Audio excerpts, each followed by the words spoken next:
This morning on the Ag Issues program, a pleasure as always to bring back to the program. You hear him every couple of weeks on this Ag Issues program. Roger McEowen, professor of agricultural law and taxation at the Washburn University School of Law, as he joins us on the program this morning. Roger, good morning. How are you?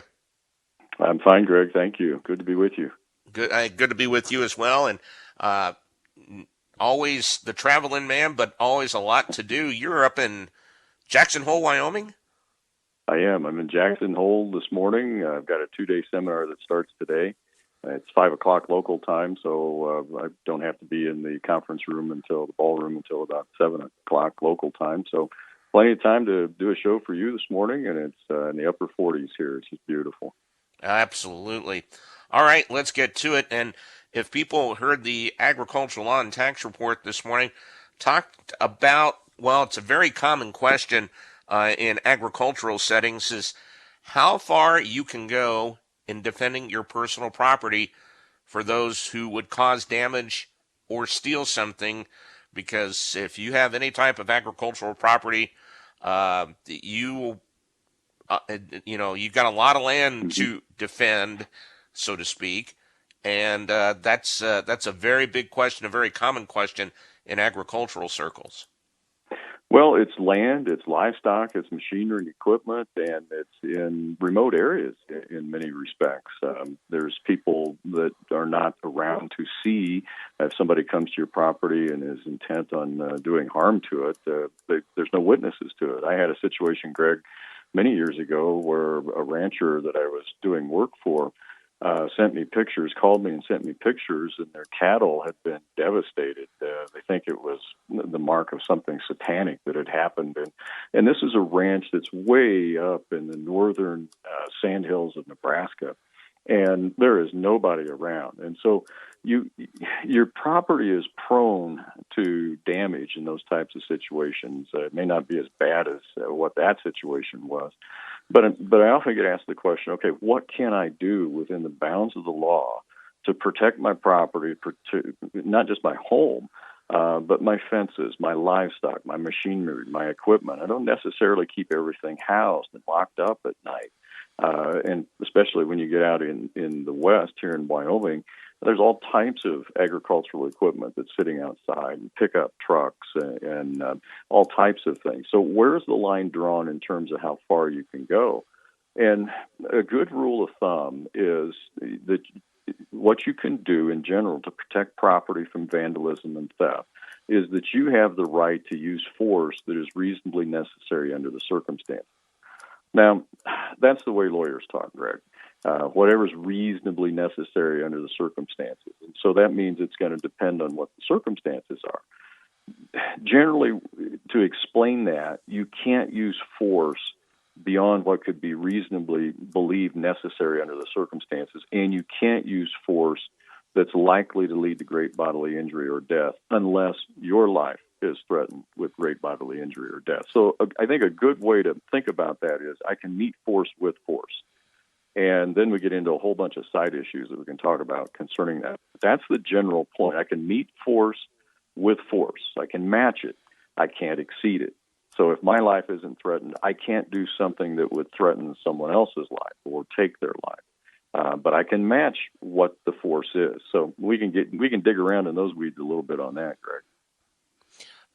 The whole key, well, another big key to this, in many aspects, is always you make sure you have evidence to back up whatever the situation is. Oh yeah, that's absolutely critical, and there's ways to do that today that are a lot easier than it was decades ago. Of course, everybody seems to have a cell phone that's got a camera on it, and you can videotape what you're doing pretty easily, or take a video of it, and you can take pictures real easily. You don't have to lug around a camera and haul it around your neck. For example, these phones, and the small ones in particular, are very easy to just slip in a pocket and then pull out, and you can show what the problem is and what you're doing about it in real time. And that can be very helpful if you end up in court on these things, because you're going to get hauled before a jury, and the jury is going to have to weigh the evidence to see if you did act appropriately in those circumstances. There was a famous Iowa case on this, and some of the old timers that are listening might remember this. Of course, it's historic for me. I remember reading about it. I was just a young kid, but I do remember the news stories.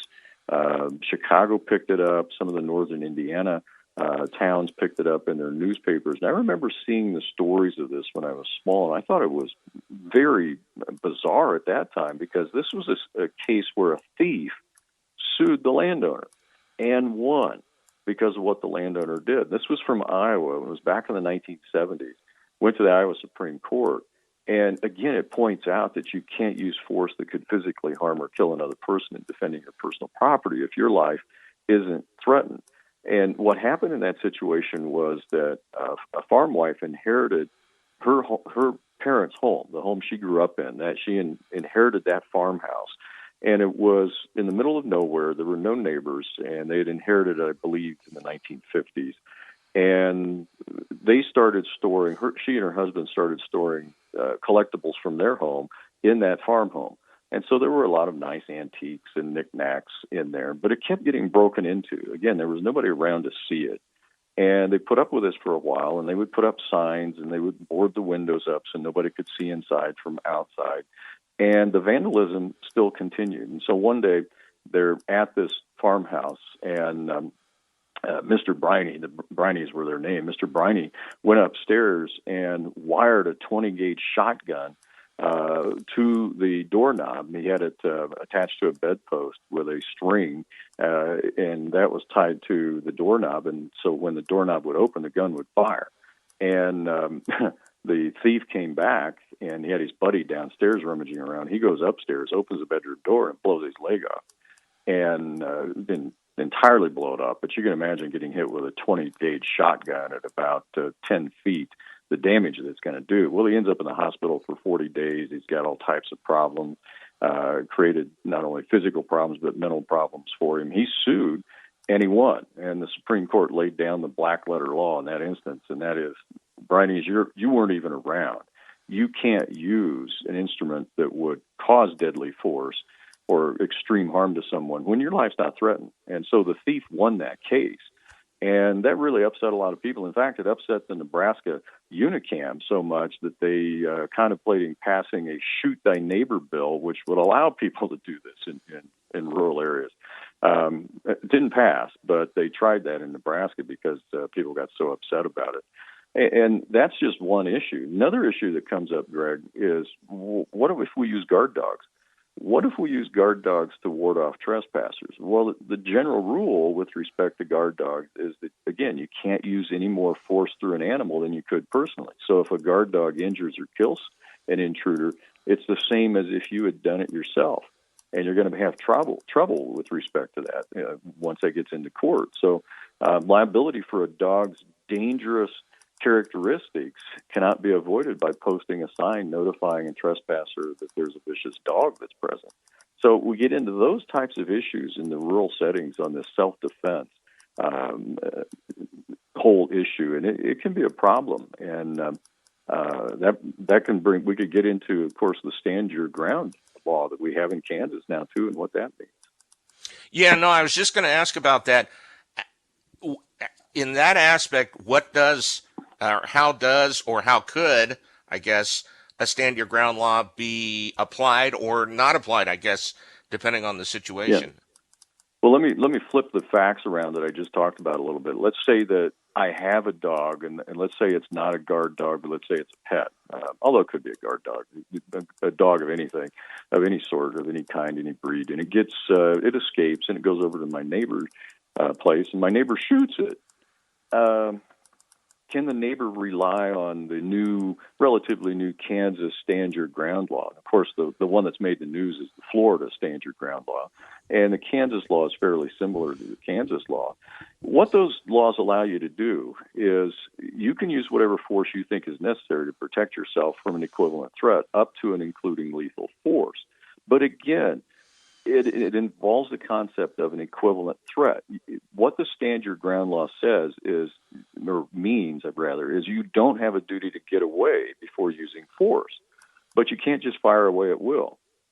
your use of deadly force has to be justified, and that you're going to have to prove to a jury. You don't get a presumption that you could use deadly force. So if your dog gets out, Greg, comes over onto my place, and I see that dog and I shoot it, I don't get a presumption that I acted appropriately. What's going to happen is that the local authorities are going to come. You're going to call them.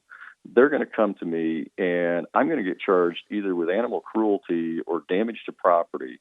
And then I'm going to have to plead the stand your ground law as a defense. It's inappropriate for police, for example, to come and make a factual determination that I acted appropriately. That's not the correct way to do it. Their job is to charge it and leave it to a jury to decide whether I acted appropriately in defending myself. That's the way that law works. Roger McEowen, professor of agricultural law and taxation at the Washburn University School of Law, is our guest. And Roger, next up, we're going to talk about Good Samaritan Laws, and that is, of course, running into the situation where if you want to render aid to another person who is in peril, how does that law, if the Good Samaritan Laws, how do they provide protection, if any, if you try to help? Yeah, this question comes up periodically. I get one or two of these a year. Somebody that's come across someone that is in peril, and the question is, do I have a duty to stop and render aid? Can I just go on? Well, the first answer is it depends who you are. If you are a medical professional, those types of things, the law does carve out exceptions, and you do have an elevated duty in those situations. But for the general public, the answer is no, you don't have a duty to render aid to someone in peril. It's certainly the humanitarian thing to do. But the law actually used to discourage people from helping others in peril until we had a famous case back in 1964. And again, the old-timers might remember this one. This was Kitty Genovese in Queens, New York, and she had come home from her job early one morning. It was the wee hours of the morning, and she was murdered. And the news stories reported that there were over 50 people that watched it occur in the stairwell of her apartment complex, watched her get murdered there. And they were interviewed afterwards and said, well, why didn't anybody intervene? Why didn't anybody call the police? They said, well, we didn't want to get involved because we feared liability. And so that created kind of a firestorm in legislatures across the country. Said, hey, we need to kind of change this. And so what became known as Good Samaritan Laws were enacted across the country, and it's become incorporated in the body of case law too. And so what it says is that if you help a person in peril without expectation of being paid, you're only held liable for injuries resulting from recklessness or willful intent to injure that person. And that's designed to encourage people to help. You'll know that you're not going to be held liable if your aid proves ineffective. You'll only be held liable if you intentionally create harm for that person, more harm than they're in. And again, the state laws also provide different treatment for emergency medical technicians, hospital staff, people like that. So you're not required. The basic answer to the question, again, circle back to that, is you're not required to help somebody else in peril. But if you do, you won't be liable for any injuries that result from your attempt to help unless you did so in a reckless manner or with the intent to injure them. As we move on, Roger, we've talked numerous times about estate planning, and normally the first thing you think about would be wills and trust and powers of attorney as well. But are there other things you can do before the documents and such are drafted, and to make it, I guess, for the documents to be easier and a much smoother transition upon death? Well, there really is. Organization is the key here. I think a good idea is to put it in a bind, put all types of documents in a binder. My father-in-law did this. He passed away in 2013, but he left a binder with key documents for my mother-in-law to know where everything was at. And so what I'm talking about here is retirement plan information, copies of your health and life insurance policies, burial plot location, funeral instructions. Put your email, computer, phone passwords, any electronic type passwords in there, as well as bank account information, data about your debts and bills. So when are the bills coming due? Who is the payee on these things? And put in that binder a copy of your driver's license, your birth certificate, your Social Security card, marriage license, anything you think anybody after you die is going to need to deal with government agencies, to deal with all types of things. And put in there your documents related to any land that you own, a list of your assets, stored crops, livestock, marketing contracts. If you've got crop insurance policies, I put those in there too, your USDA program contracts, all your key business relationships, and then make sure the right person knows where to find that binder and make sure they have access to it. If you stick it in a safety deposit box, they are going to have authorization to get into that box. If you put it in a safe at home, make sure that person has access to the safe. But I think having that information collected is going to be helpful for any additional steps tied to your estate planning process, and it will make more efficient use of the attorney's time in drafting the necessary documents for your estate plan. Time is money, and this can really help cut that time down. Going outside now, and that, of course, for many, be cleaning up fence rows, which seem to be, well, I think for many, ongoing projects. But, during that cleanup process, it can also generate legal issues that, you might necessarily not have thought of. Yeah, that's true. Besides tearing up a good pair of gloves and jeans, you get into a bunch of legal issues, too. So these are things that you might not think about. But I'll get these questions that come in. I'm working on a fence row. A fence row is on the partition. It's on the boundary between me and my neighbor. There's a tree in the fence line. All right, who owns the tree? What do I do? And sometimes the fence has been there long enough. It grew right through the tree. You see that all the time. I've got that on my own place. So what's the rule here? Well, each adjacent owner has an ownership interest in that tree. It's considered to be jointly owned. You could be liable for damages if you cut it down and your neighbor objects. But if only the branches or the roots of a tree extend over the property line onto your neighbor's property, then the branches and the roots don't give the neighbor an ownership interest in the tree. So you could trim, in that situation, the tree branches that hang over onto your property. And that can be a real big deal. I know on my family's farm back in Indiana, we've got these big thorn trees. I don't see them too much around here. We tend to have smaller thorns, but these are like 6 to 8 inch spikes. And they can destroy a tractor tire. And we'll get those that'll hang over. They're on our neighbor's property, but they'll hang over onto ours. Well, we can trim that up. But, mysteriously, those trees sometimes die. I don't know how that happens, but sometimes they just kind of mysteriously die along those fence lines. But I'll always make sure to trim branches, bushes, and vines on a property line with care. Keep your neighbor's rights in mind when you do that cleanup work. Keep your lines of communication open, because it's amazing, Greg, and I know you've heard this too with people that talk to you. Fences and border issues create all types of problems and many unanticipated problems. So keep those lines of communication open.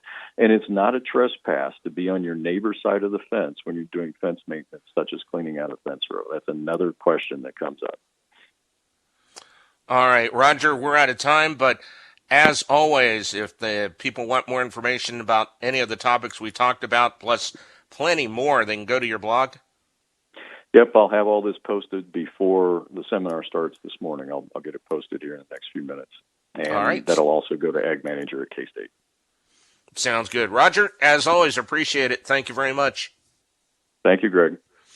That is Roger McEowen, Professor of Agricultural Law and Taxation at the Washburn University School of Law, as he joins us on the Ag Issues program here on 580 WIBW.